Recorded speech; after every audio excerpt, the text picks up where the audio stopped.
That visit allowed jurors to see firsthand the holes that still remain in some walls, from bullets that went into a neighboring apartment with 3 people inside, including a pregnant woman and her 5-year-old sleeping child.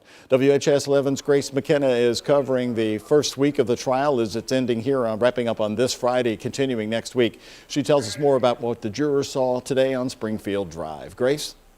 Doug, capping off a week of testimony, jurors traveled from the Hall of Justice about 25 minutes away to 3003 Springfield Drive to see the scene for themselves.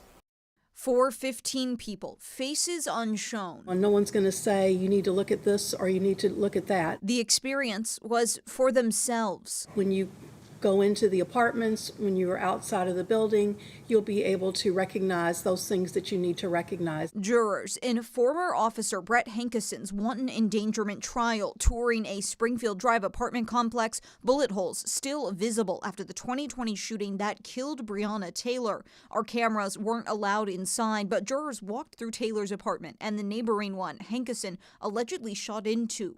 I identified the items 3, 12, and 13 bullets as having been fired from the barrel of the item 19 pistol. FBI investigators Friday saying they investigated bullets, shell casings, and trajectory patterns. Then investigator Herman Hall from the Attorney General's office. If he heard any words being said, such as it's the police or it's the cops.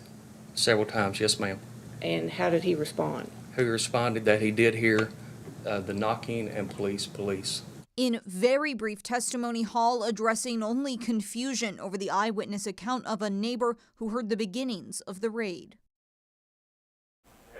There was no more testimony after the visit to the apartment complex, and Doug, the trial is set to resume Tuesday. In the newsroom, Grace McKenna, WHAS 11 on your side.